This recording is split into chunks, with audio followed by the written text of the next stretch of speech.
हमारे साथ इस वक्त जुड़े हुए हैं सीधे खालिद हुसैन श्रीनगर से। सीधे उनकी तरफ चलते हैं। खालिद, क्या क्या फैक्टर रहे हैं, क्योंकि बहुत आसानी से पीडीपी चीफ महबूबा मुफ्ती ने ये अपनी कुछ देर पहले जो उन्होंने बातचीत की, उन्होंने ये बहुत स्पष्ट कहा है कि जो जनता ने मैंडेट दिया है उसका सम्मान करना चाहिए, क्योंकि इस टैली में आपको सिर्फ 4 सीटें नजर आएंगी पीडीपी के लिए, जो दावा ये कर रही थी कि हम भी सरकार बनाने जा रहे हैं। ये बात ठीक है कि जम्मू कश्मीर घाटी में, खासतौर से कश्मीर घाटी की अगर बात करें तो वहां पर पीडीपी और नेशनल कॉन्फ्रेंस, ये 2 दल ही हमेशा से बड़े रहे हैं और इनको ही वोट जाता रहा है, और ये वहां की डेमोग्राफी के लिहाज से भी नजर आता है, स्पष्ट नजर आता है। हमारे साथ खालिद इस वक्त श्रीनगर से जुड़े हुए हैं। खालिद, क्या ऐसे फैक्टर रहे कि जनता ने फारूक अब्दुल्ला, उमर अब्दुल्ला को बेहतर समझा और पीडीपी को एक तरह से नकार दिया?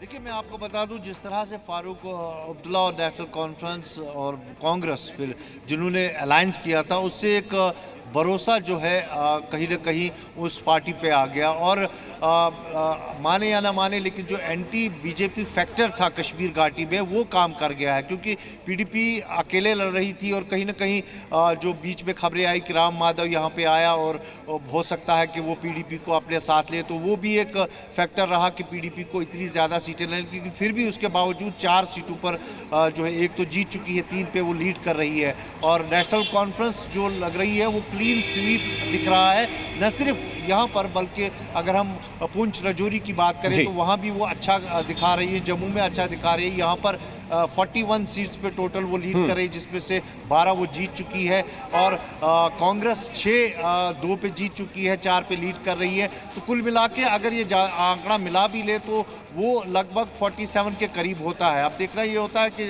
जादुई आंकड़ा जो है वो 44 का है। बिल्कुल खालिद, आप हमारे साथ बने रहिए। हमारे साथ के शर्मा जी भी जुड़े हुए हैं। के शर्मा साहब से एक रिएक्शन लेना बनता है। अरविंद केजरीवाल कह रहे हैं के शर्मा जी की, देखिए ज्यादा अतिरिक्त जो है आत्मविश्वास में रहना ये ठीक नहीं है किसी भी चुनाव को लेकर।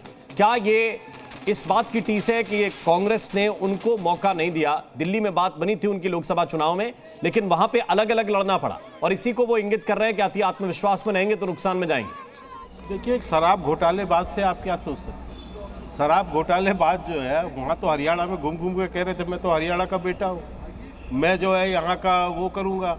मैंने तो पता नहीं क्या बोल रहे थे कि जैसे गुजरात में कहते थे कि भाजपा कहीं नहीं होगी, वैसे ही भाषण देते थे जाके हरियाणा में।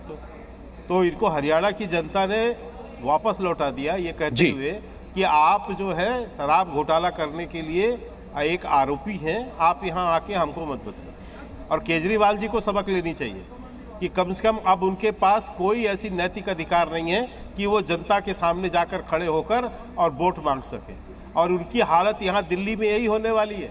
इसलिए अपने कार्यक्रम